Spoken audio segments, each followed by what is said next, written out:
안녕하세요, 소중한 청취자 여러분. 오늘 우리가 함께 탐구해 볼 주제는 정말 중요한 것입니다. 어쩌면 우리 신앙의 핵심을 흔들 수 있는, 그렇지만 너무나 교묘해서 쉽게 알아차리기 어려운 문제에 대해 이야기하려고 합니다. 저 가르침도 성경 구절을 쓰잖아요. 전혀 틀린 것 같지 않은데요. 오히려 그쪽이 더 은혜롭게 들리던데요. 혹시 이런 질문들을 해보신 적이 있으십니까? 아니면 주변에서 이런 말을 들어보신 적이 있으십니까? 그렇다면 오늘 우리의 여정이 여러분에게 매우 유익할 것입니다. 우리는 종종 거짓 복음이라고 하면 완전히 다른 책을 들고 다니며 전혀 다른 신을 섬기는 모습을 상상합니다. 하지만 현실은 그렇지 않습니다. 대부분의 거짓 복음과 이단들은 우리와 같은 성경을 사용하고 같은 용어를 쓰며 심지어 예수님의 이름까지 외칩니다. 그렇다면 무엇이 문제일까요? 바로 이것입니다. 그 속에는 아주 작은, 그러나 치명적인 변질이 숨겨져 있습니다. 마치 99%의 순수한 물의 1%의 독을 섞어 놓은 것과 같습니다. 겉보기에는 맑고 깨끗해 보이지만 그 1%가 전체를 오염시킵니다. 오늘 우리는 이 치명적인 1%의 왜곡이 어떻게 작동하는지, 왜 그토록 위험한지, 그리고 우리가 어떻게 분별할 수 있는지에 대해 깊이 탐구해 보겠습니다. 제1장 교묘한 기만의 실체, 사탄의 전략을 해부하다. 우리의 탐구를 시작하기 전에 먼저 이 문제의 근본을 이해해야 합니다. 사도 바울은 고린도후서 11장 14절과 15절에서 이렇게 경고했습니다.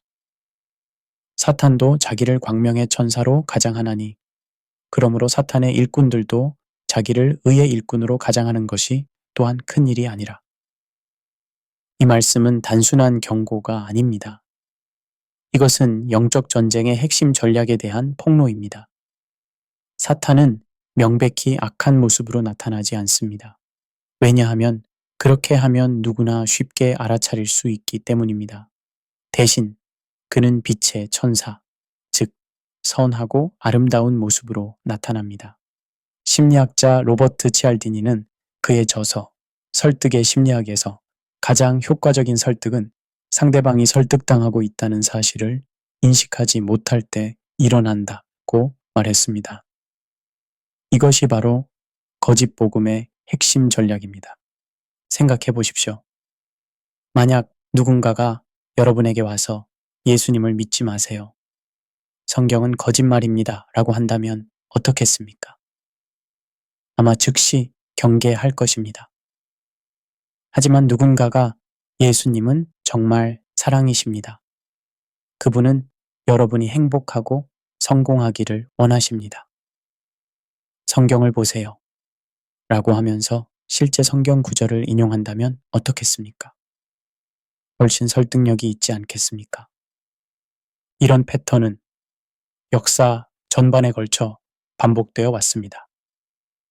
초대교회 시대부터 현재까지 가장 위험한 이단들은 모두 이런 방식을 사용했습니다. 이 세기의 영지주의자들을 생각해 보십시오. 그들은 기독교를 완전히 거부하지 않았습니다. 오히려 그들은 더 깊은 지식을 제공한다고 주장했습니다. 예수님을 믿되 더 높은 차원에서 믿어야 한다고 말했습니다. 성경을 읽되 숨겨진 의미를 알아야 한다고 주장했습니다. 4세기의 아리우스주의는 어땠습니까? 그들은 예수님을 부인하지 않았습니다. 다만 예수님이 하나님과 비슷한 존재라고 주장했을 뿐입니다. 단지 한 글자의 차이였습니다. 호모우시오스와 호모유시오스의 차이.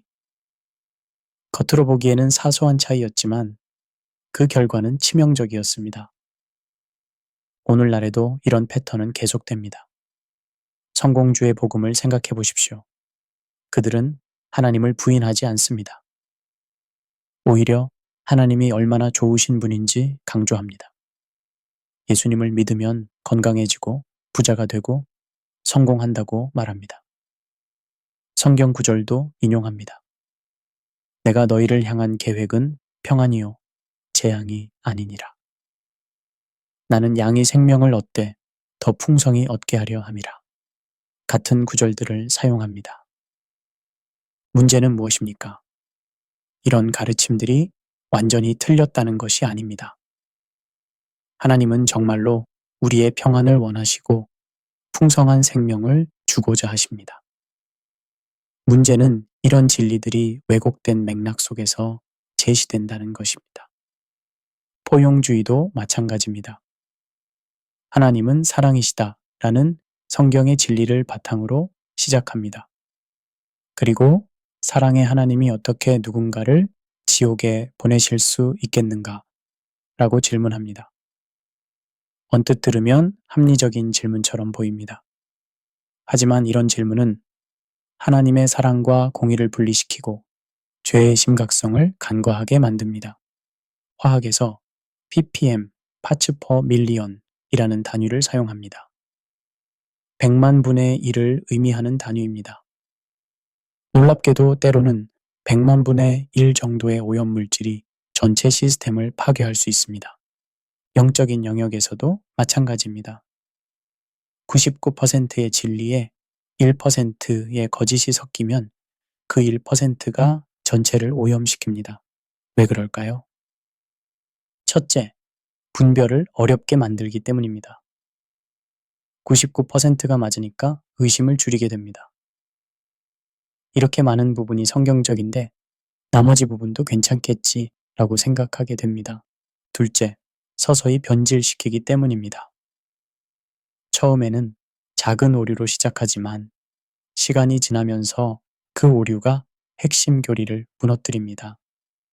마치 건물의 기초에 작은 균열이 생겼을 때 처음에는 별 문제가 없어 보이지만 시간이 지나면서 전체 건물이 무너지는 것과 같습니다. 셋째, 방향을 바꾸기 때문입니다. 거짓 복음의 가장 큰 특징은 방향의 변화입니다. 하나님 중심에서 인간 중심으로, 영원한 관점에서 현세적 관점으로, 십자가 중심에서 축복 중심으로 방향이 바뀝니다. 이 모든 것을 가장 명확하게 보여주는 사례가 바로 예수님의 시험 장면입니다. 마태복음 4장에서 사탄이 예수님을 시험할 때 그는 시편 91편 11절과 12절을 인용했습니다. 그가 너를 위하여 그의 천사들을 명령하시리니 그들이 손으로 너를 받들어 네 발이 돌에 부딪히지 아니하게 하리로다. 여기서 중요한 것은 사탄이 거짓된 책을 인용한 것이 아니라는 점입니다. 그는 정확히 성경을 인용했습니다. 문제는 문맥을 무시했다는 것입니다. 시편 91편은 하나님을 신뢰하는 자에 대한 보호를 약속하는 시편이지 하나님을 시험하라고 권하는 시편이 아닙니다. 예수님은 어떻게 응답하셨습니까? 또 기록되었으되 주 너의 하나님을 시험하지 말라 하였느니라. 마태복음 4장 7절. 예수님은 성경 전체의 조화로 부분적 왜곡을 반박하셨습니다. 이것이 우리에게 주는 교훈은 명확합니다. 거짓 복음을 분별하는 열쇠는 성경 전체를 아는 것입니다. 부분 인용만으로 신앙을 세우면 쉽게 조작당할 수 있습니다. 제2장 달콤한 독의 정체, 거짓 복음의 3가지 특징. 첫 번째 특징, 고통 없는 영광. 인간의 마음에는 본능적으로 쉬운 길을 추구하는 경향이 있습니다. 심리학에서는 이를 최소 노력의 원칙이라고 부릅니다. 우리는 가능한 한 적은 노력으로 최대의 결과를 얻고 싶어 합니다. 거짓 복음은 바로 이 심리를 교묘하게 이용합니다. 십자가 없이 부활을, 죽음 없이 생명을, 고난 없이 영광을 약속합니다. 예를 들어 성공주의 복음을 살펴보십시오. 그들은 마가복음 10장 29절과 30절을 즐겨 인용합니다. 예수께서 이르시되 내가 진실로 너희에게 이르노니 나와 복음을 위하여 집이나 형제나 자매나 어머니나 아버지나 자식이나 전토를 벌인 자는 현세에 있어 집과 형제와 자매와 어머니와 자식과 전토를 100배나 받되. 여기까지만 인용하고 멈춥니다. 하지만 그 다음 구절을 보십시오. 핍박과 함께 받고 내세에 영생을 받지 못할 자가 없느니라. 핍박과 함께라는 부분을 의도적으로 빼버립니다. 두 번째 특징, 인간 중심의 신학. 거짓 복음의 또 다른 특징은 신 중심에서 인간 중심으로의 이동입니다.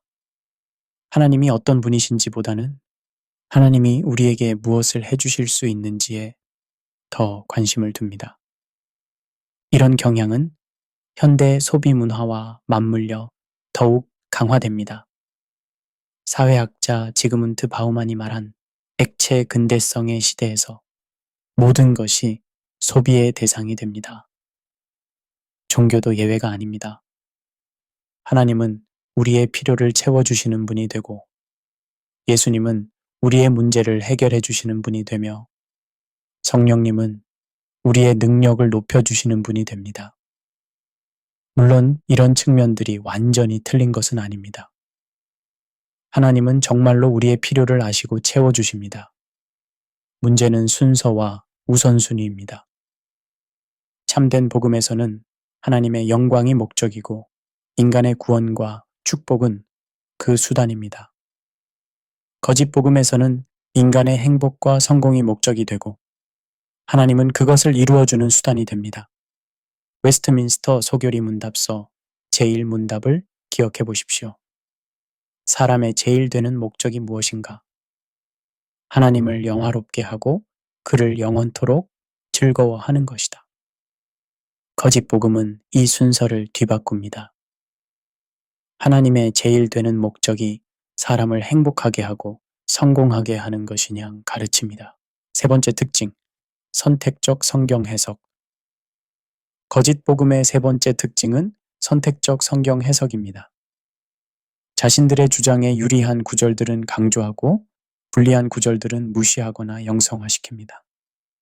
예를 들어 번영 신학은 물질적 축복에 관한 구절들은 문자 그대로 해석하지만 고난과 박해에 관한 구절들은 영적으로 해석합니다. 가난한 자는 복이 있나니는 영적으로 가난한 자로 해석하고 부자는 하나님 나라에 들어가기 어렵다는 탐욕스러운 부자로 해석합니다. 포용주의는 하나님의 사랑에 관한 구절들은 강조하지만 심판과 정죄에 관한 구절들은 문화적 배경이나 상징적 표현으로 해석합니다. 이런 해석 방법의 문제는 성경을 하나의 통일된 계시로 보지 않고 개별 구절들의 모음집으로 본다는 것입니다. 마치 샐러드바에서 좋아하는 재료만 골라 담는 것과 같습니다. 그렇다면 우리는 어떻게 진짜와 가짜를 구별할 수 있을까요? 첫째, 성경 전체의 균형을 보아야 합니다. 어떤 가르침이 성경의 한 부분은 강조하지만 다른 부분은 무시한다면 의심해 볼 필요가 있습니다. 둘째, 십자가가 중심인지 확인해야 합니다. 참된 복음은 항상 십자가를 중심으로 합니다. 십자가 없는 복음은 복음이 아닙니다. 셋째, 열매를 보아야 합니다. 예수님은 그의 열매로 그들을 알지니 하고 말씀하셨습니다. 그 가르침을 따르는 사람들의 삶이 어떤지 살펴보십시오. 프랑스의 철학자 블레즈 파스칼은 말했습니다. 인간은 천사도 아니고 짐승도 아니다. 하지만 불행하게도 천사가 되려고 하는 자는 짐승이 된다. 거짓 복음은 우리에게 쉽게 천사가 될 수 있다고 약속하지만 결국 우리를 짐승으로 만듭니다. 제3장 역사가 증언하는 경고, 반복되는 패턴들. 교회 역사를 돌아보면 거짓 복음과의 투쟁은 초대교회 때부터 시작되었습니다. 가장 대표적인 것이 바로 영지주의였습니다. 영지주의자들은 기독교를 완전히 거부하지 않았습니다. 오히려 그들은 자신들이 더 높은 차원의 기독교를 제시한다고 주장했습니다. 그들은 말했습니다. 일반 성도들은 단순한 믿음으로 만족하지만 우리는 깊은 영적 지식, 즉 그노시스를 추구한다. 이들의 주장은 매우 매혹적이었습니다. 누가 얕은 신앙보다 깊은 신앙을 원하지 않겠습니까? 누가 일반적인 기독교보다 특별한 기독교를 선호하지 않겠습니까? 하지만 그들의 깊은 지식은 결국 성경의 핵심 진리들을 부정하는 것이었습니다. 그들은 물질은 악하고 영은 선하다는 이 원론적 사고를 바탕으로 예수님의 육체적 실존을 부인했습니다. 예수님이 실제로 육체를 입고 오셨다는 것, 실제로 죽으셨다는 것, 실제로 부활하셨다는 것을 부인했습니다. 사도 요한은 이런 가르침에 대해 강력하게 경고했습니다. 예수 그리스도께서 육체로 오신 것을 시인하지 아니하는 영마다 하나님께 속한 것이 아니니 이것이 곧 적그리스도의 영이니라. 요한일서 4장 3절. 흥미롭게도 영지주의자들도 성경을 사용했습니다. 그들은 특히 요한복음을 좋아했습니다. 요한복음의 영적이고 신비로운 언어들이 그들의 철학과 잘 맞아 떨어진다고 생각했기 때문입니다. 하지만 그들은 요한복음을 자신들의 철학에 맞게 재해석했습니다. 중세 시대에는 다른 형태의 도전이 있었습니다. 한편으로는 과도한 이성주의인 스콜라주의가 있었고, 다른 한편으로는 과도한 신비주의가 있었습니다. 스콜라주의자들은 신앙을 이성적으로 증명할 수 있다고 주장했습니다.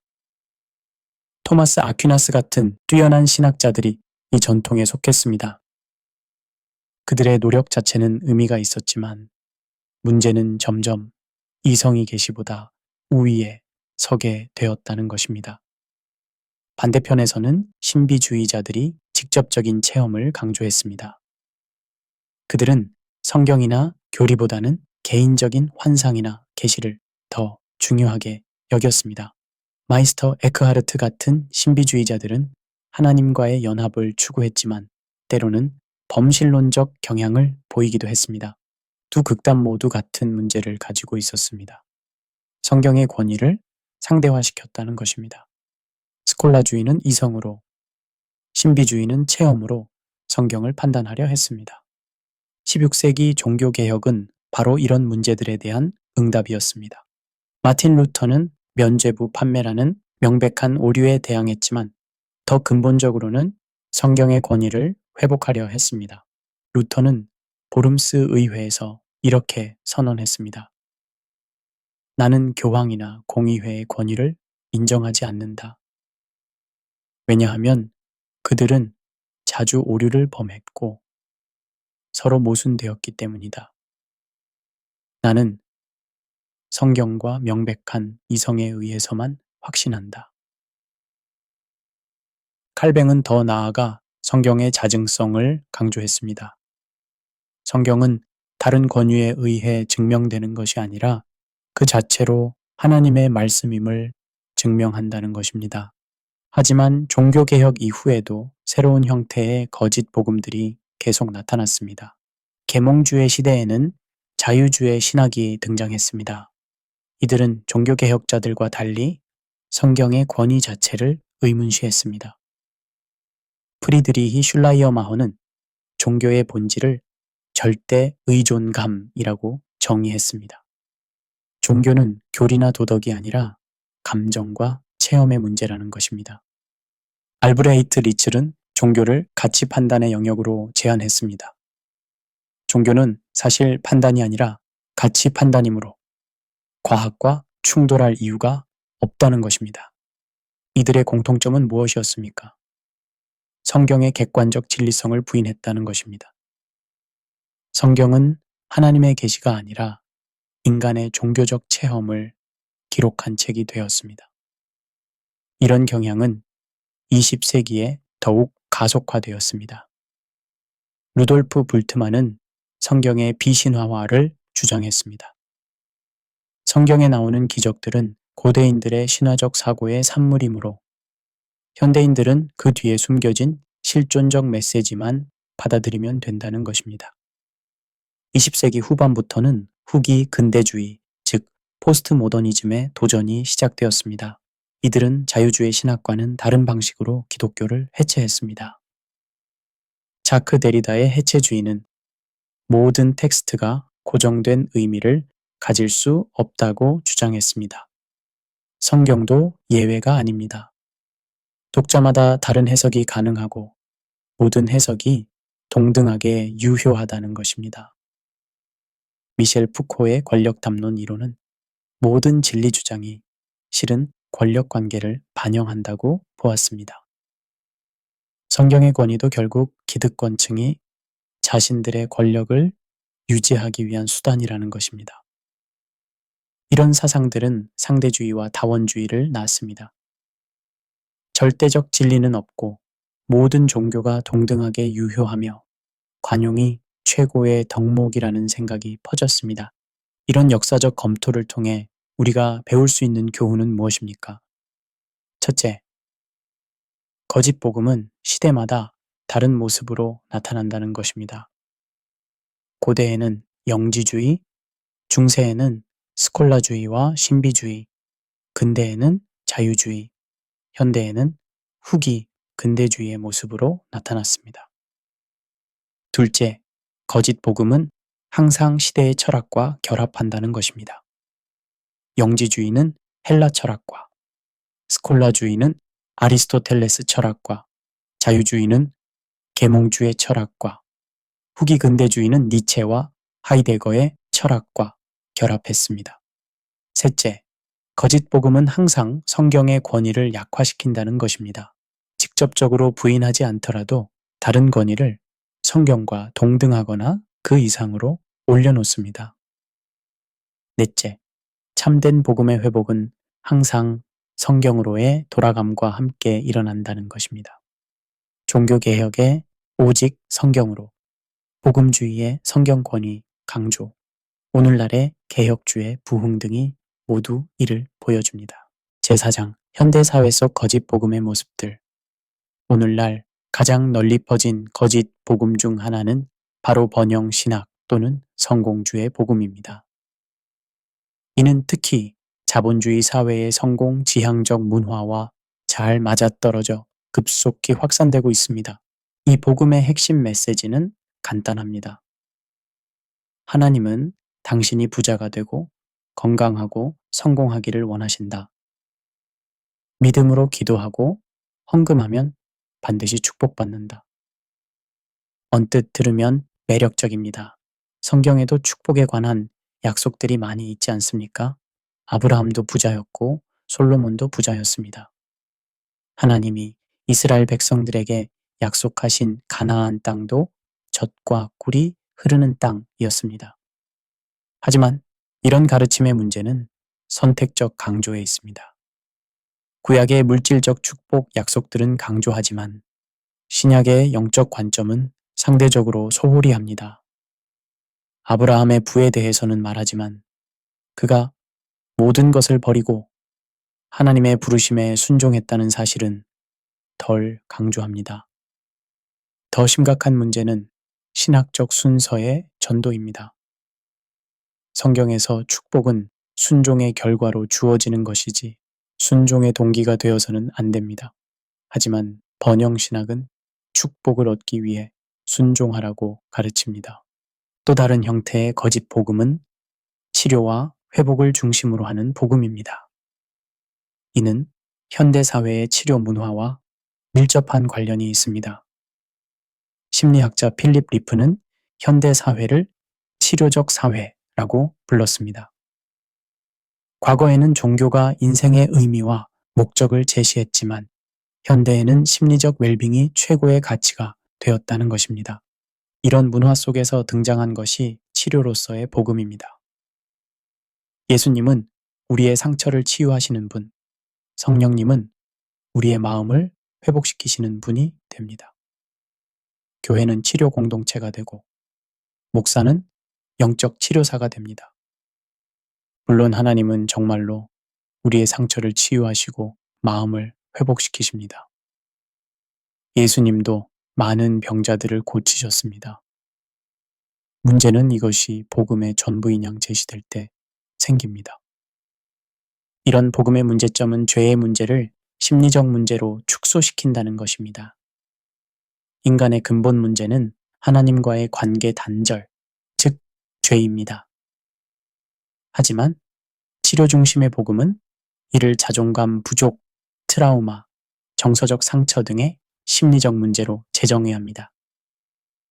결과적으로 구원도 심리적 회복의 차원으로 이해됩니다.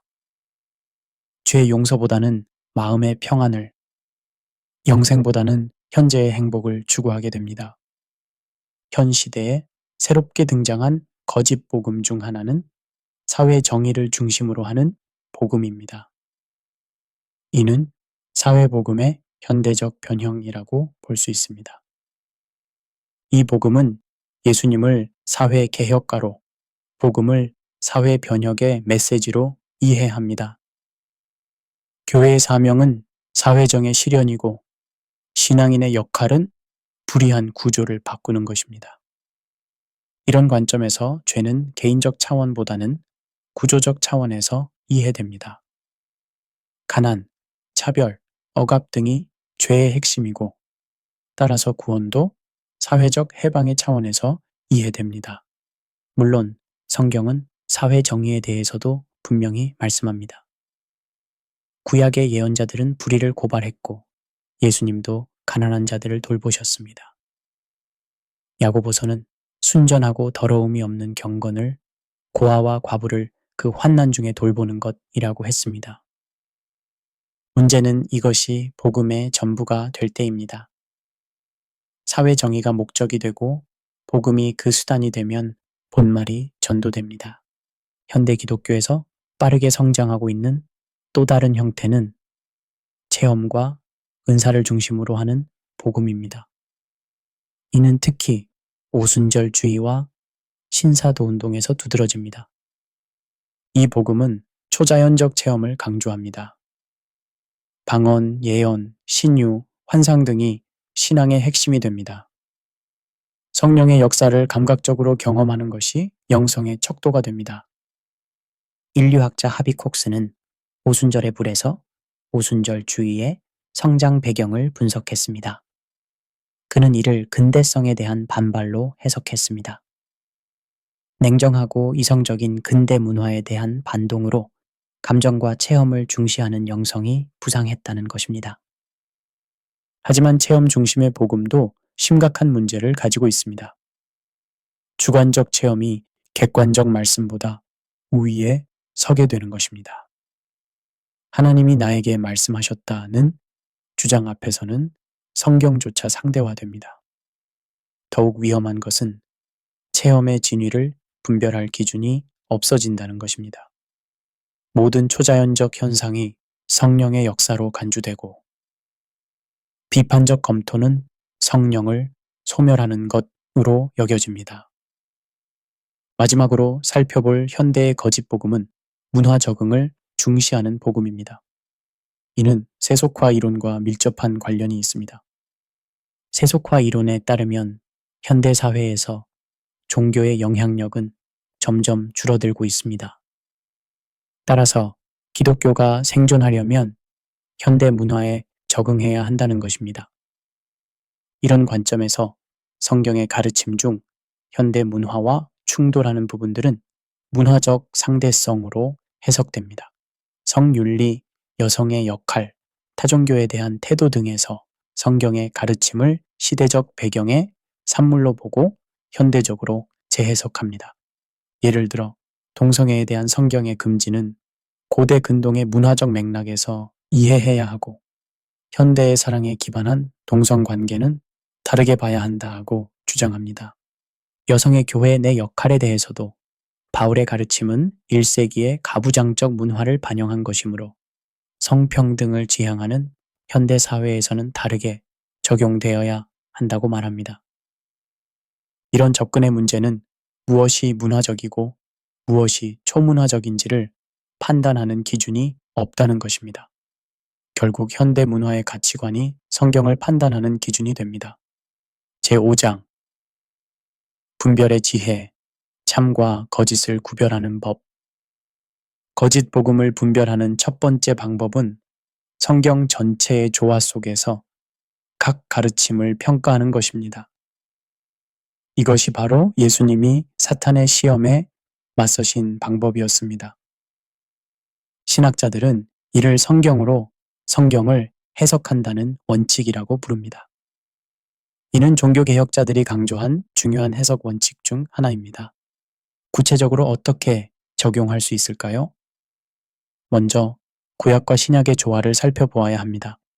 구약의 물질적 축복 약속만 강조하고 신약의 영적 관점을 무시하거나 반대로 신약의 영성만 강조하고 구약의 현실적 관심을 무시하는 가르침은 의심스럽습니다. 다음으로 예수님의 가르침과 사도들의 가르침의 조화를 확인해야 합니다. 예를 들어 번영신학은 구약의 축복 약속과 예수님의 일부 말씀은 인용하지만 바울이 말한 경건의 연습이나 고난받는 것이 그리스도를 위함 같은 가르침은 소홀히 합니다. 또한 같은 주제에 대한 다양한 성경 본문들을 종합해서 봐야 합니다. 하나님의 사랑만 강조하고 하나님의 공의를 무시하거나 반대로 심판만 강조하고 은혜를 소홀히 하는 것은 모두 편향된 가르침입니다. 두 번째 분별 기준은 십자가의 중심성입니다. 사도 바울은 내가 너희 중에서 예수 그리스도와 그가 십자가에 못 박히신 것 외에는 아무것도 알지 아니하기로 작정하였습니다. 고 고린도전서 2장 2절에서 말했습니다. 십자가는 단순히 기독교의 상징이 아닙니다. 십자가는 기독교 신앙의 핵심 내용입니다. 하나님의 사랑과 공의가 만나는 곳, 인간의 죄와 하나님의 용서가 만나는 곳이 바로 십자가입니다. 참된 복음은 반드시 십자가를 통과합니다. 구원에서도, 성화에서도, 봉사에서도, 고난에서도 십자가가 중심이 됩니다. 반면 거짓 복음은 십자가를 우회하려고 합니다. 성공주의 복음은 고난 없는 영광을 약속하고 치료 중심 복음은 상처만 치유하고 죄의 문제는 다루지 않으며 사회 정의 복음은 구조 개혁으로 문제를 해결하려 하고 체험 중심 복음은 은사와 능력으로 십자가를 대체하려 합니다. 디트리히 본회퍼는 십자가 없는 그리스도는 우상이라고 말했습니다. 예수님을 믿는다고 하면서 십자가를 빼버리면 그것은 더 이상 성경의 예수님이 아닙니다. 세 번째 분별 기준은 열매입니다. 예수님은 그의 열매로 그들을 알지니 라고 말씀하셨습니다. 여기서 말하는 열매는 두 가지 차원에서 살펴볼 수 있습니다. 첫째는 개인적 차원의 열매입니다. 그 가르침을 따르는 사람들의 성품이 어떤지 보십시오. 갈라디아서 5장 22절과 23절에 성령의 열매가 나타나는지 확인해 보십시오. 번영신학을 따르는 사람들이 물질적으로는 풍족할 수 있지만 교만하고 탐욕스러우며 가난한 사람들을 무시하는 경향을 보인다면 문제가 있는 것입니다. 체험 중심 복음을 따르는 사람들이 초자연적 은사는 많이 받을 수 있지만 성경 지식은 부족하고 감정에 치우쳐 판단력을 잃는다면 의심스러운 것입니다. 둘째는 공동체적 차원의 열매입니다. 그 가르침이 교회 공동체에 어떤 영향을 미치는지 살펴보십시오. 건전한 가르침은 성도들 사이의 연합과 사랑을 증진시킵니다. 반면 거짓 가르침은 종종 분열과 갈등을 가져옵니다. 자신들만이 더 높은 차원의 신앙을 가졌다고 주장하며 다른 성도들을 무시하거나 특별한 은사를 받지 못한 사람들을 2등 시민 취급하는 경향을 보입니다. 네 번째 분별 기준은 역사적 검증입니다. 그 가르침이 교회 역사 전반에 걸쳐 어떻게 평가받아 왔는지 살펴보는 것입니다. 물론 다수가 옳다는 것은 아닙니다. 때로는 소수가 진리를 지켜왔습니다. 하지만 2000년 교회 역사를 통해 검증된 교리들은 신중하게 고려해야 합니다. 예를 들어 삼위일체 교리는 4세기 니케아 공의회에서 정립되었지만 그 기초는 신약 성경에 있습니다. 2000년간 동서교회, 가톨릭과 개신교, 모든 정통교회가 받아들여 온 교리입니다. 이런 근본 교리를 부정하는 가르침은 매우 신중하게 접근해야 합니다. 반면 번영 신학이나 신사도 운동 같은 것들은 비교적 최근에 등장한 것들입니다. 물론 새롭다고 해서 무조건 틀린 것은 아니지만 역사적 검증이 부족한 만큼 더욱 신중하게 분별해야 합니다. 5번째 분별 방법은 교회 공동체 안에서의 분별입니다. 개인의 판단만으로는 한계가 있기 때문입니다. 사도행전 15장의 예루살렘 공의회를 보십시오. 이방인 신자들의 할례 문제라는 중요한 교리적 쟁점이 생겼을 때 사도들과 장로들이 함께 모여 의논했습니다. 개인의 판단이 아니라 공동체의 지혜를 구한 것입니다. 현대에도 마찬가지입니다. 특히 새로운 가르침이나 운동이 등장했을 때는 성숙한 성도들과 목회자들의 의견을 구해야 합니다. 하지만 여기서 주의할 점이 있습니다. 단순히 다수의 의견을 따르는 것이 아니라 성경적 분별력을 가진 사람들의 조언을 구해야 합니다. 베로에아 사람들이 좋은 모델입니다. 그들은 바울의 가르침을 들었을 때 이것이 그러한가 하여 날마다 성경을 상고했습니다. 권위 있는 사도의 가르침이라도 성경으로 확인했습니다.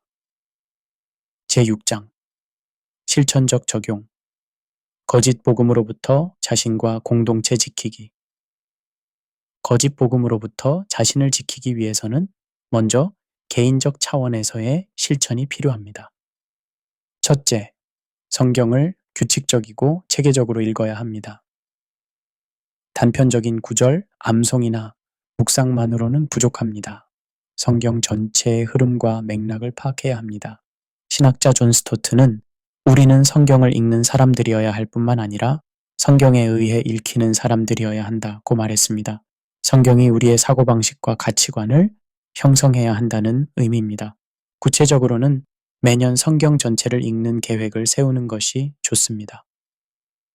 구약과 신약을 균형 있게 읽고 역사서와 시가서, 예언서와 서신서를 골고루 읽어야 합니다. 둘째, 교리 공부를 소홀히 하지 말아야 합니다. 많은 현대 그리스도인들이 교리 공부를 딱딱하고 실용적이지 않은 것으로 여기지만 이는 큰 오해입니다. 교리는 성경의 가르침을 체계적으로 정리한 것입니다. 교리를 모르면 성경의 부분들을 연결하지 못하고 결국 편향된 이해를 갖게 됩니다. 웨스트민스터 신앙고백서, 하이델베르크 요리문답, 벨직 신앙고백서 등 개혁파 신앙고백서들이나 아우구스부르크 신앙고백서 같은 루터파 신앙고백서들을 공부하는 것이 도움이 됩니다. 셋째, 건전한 신학 서적을 읽어야 합니다. 존 칼빈의 기독교 강요, 마틴 로이드 존스의 설교집들, 존 스토트의 저작들, J.I. 패커의 하나님을 아는 지식 등은 신앙의 기초를 든든히 하는데 큰 도움이 됩니다. 현대의 좋은 저자들로는 팀 켈러, 존 파이퍼, 알버트 몰러, 싱클레어, 퍼거슨 등을 들 수 있습니다. 이들의 저작을 통해 현대적 이슈들에 대한 성경적 관점을 배울 수 있습니다. 넷째, 비판적 사고력을 기르고 기도하는 마음으로 분별해야 합니다. 아무리 인기 있는 설교자나 유명한 저자라도 그들의 가르침을 무비판적으로 받아들여서는 안 됩니다. 마지막으로 사회적 차원에서의 실천도 필요합니다. 첫째, 건전한 기독교 출판물과 미디어를 지원해야 합니다. 좋은 책들이 계속 출간되고 건전한 프로그램들이 제작될 수 있도록 적극적으로 구매하고 시청하며 추천해야 합니다. 동시에 문제가 있는 가르침들에 대해서는 분명한 입장을 표명해야 합니다. 물론 이때 사랑과 겸손의 자세를 잃지 말아야 하지만 진리에 대해서는 타협하지 않는 자세가 필요합니다. 둘째, 신학교육 기관들을 지원해야 합니다. 건전한 신학교들이 계속해서 충실한 목회자들을 양성할 수 있도록 기도와 후원으로 도와야 합니다. 셋째, 국제적인 연대도 필요합니다. 거짓 복음은 국경을 넘나들며 확산되기 때문에 건전한 교회들 간의 국제적 협력도 중요합니다. 세계복음주의 연맹, 세계개혁교회 연맹 등의 조직들을 통해 전 세계 교회들이 함께 거짓 가르침에 대항할 수 있습니다. 이 모든 실천에서 가장 중요한 것은 사랑과 진리의 균형을 유지하는 것입니다. 진리만 강조하다 보면 율법주의나 분파주의에 빠질 수 있습니다. 거짓 가르침을 따르는 사람들을 정죄하고 배척하는 태도는 복음적이지 않습니다. 반대로 사랑만 강조하다 보면 진리에 대한 관심이 약해질 수 있습니다. 사랑이면 다 되는 것 아닌가 라는 식의 사고는 결국 진리를 상대화시킵니다. 사도 바울은 사랑 안에서 참된 것을 하여 라고 말했습니다. 진리와 사랑은 대립하는 것이 아니라 함께 가야 할 것입니다. 거짓 가르침을 지적할 때도 이는 그리스도의 몸을 세우려 함이라는 목적을 잊지 말아야 합니다. 파괴를 위한 비판이 아니라 건설을 위한 지적이어야 합니다. 에필로그, 진리의 파수꾼으로서의 소명. 우리는 왜 거짓 복음이 항상 조금만 틀린 것처럼 보이는지, 그리고 그 치명적인 1%의 왜곡이 어떻게 전체를 오염시키는지 살펴보았습니다. 혹시 이 모든 이야기를 들으시면서 너무 복잡하다, 이렇게까지 신경 써야 하나 하는 생각이 드셨을지도 모릅니다. 어쩌면 그냥 예수님만 믿으면 되는 것 아닌가? 라고 생각하실 수도 있습니다. 하지만 바로 그런 순진한 생각이 우리를 위험에 빠뜨릴 수 있습니다.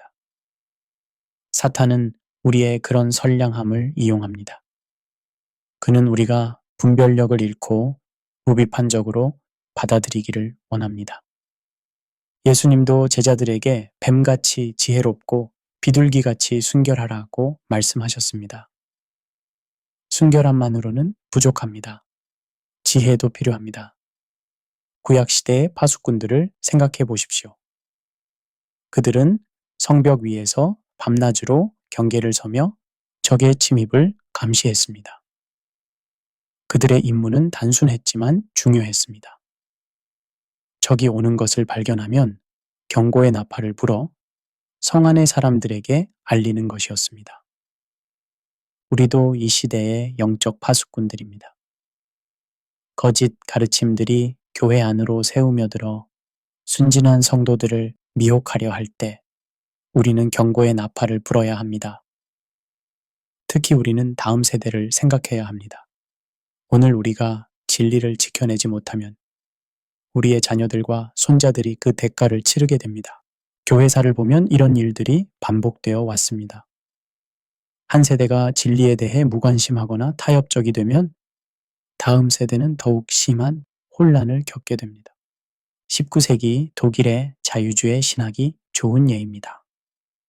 처음에는 시대에 맞는 기독교를 추구한다는 명분으로 시작되었습니다. 하지만 그 결과는 무엇이었습니까? 20세기의 독일 교회는 나치즘에 저항할 힘을 잃었습니다. 반면 고백교회에 속했던 사람들, 디트리히 본회퍼 같은 사람들은 목숨을 걸고 진리를 지켰습니다. 그들이 있었기에 독일 교회가 완전히 몰락하지 않았습니다. 디모데후서 4장 3절과 4절의 말씀으로 마무리하겠습니다. 때가 이르리니 사람이 바른 교훈을 받지 아니하며 귀가 가려워서 자기의 사욕을 따를 스승을 많이 두고 또 그 귀를 진리에서 돌이켜 허탄한 이야기를 따르리라. 하지만 바울은 디모데에게 그리고 우리에게 이렇게 당부합니다. 그러나 너는 모든 일에 신중하여 고난을 받으며 전도자의 일을 하며 내 직무를 다하라. 디모데후서 4장 5절. 그렇습니다. 때가 어려울수록 우리는 더욱 신중해야 하고 더욱 충성되어야 하며 더욱 담대해야 합니다. 여러분 모두가 이 시대에 충성된 파수꾼들이 되시기를 기도합니다. 진리의 등대가 되어 어둠 속에서 방향을 잃은 영혼들에게 길을 제시하시기를 바랍니다. 하나님의 은혜와 평강이 여러분 모두와 함께 하시기를 축원합니다. 감사합니다.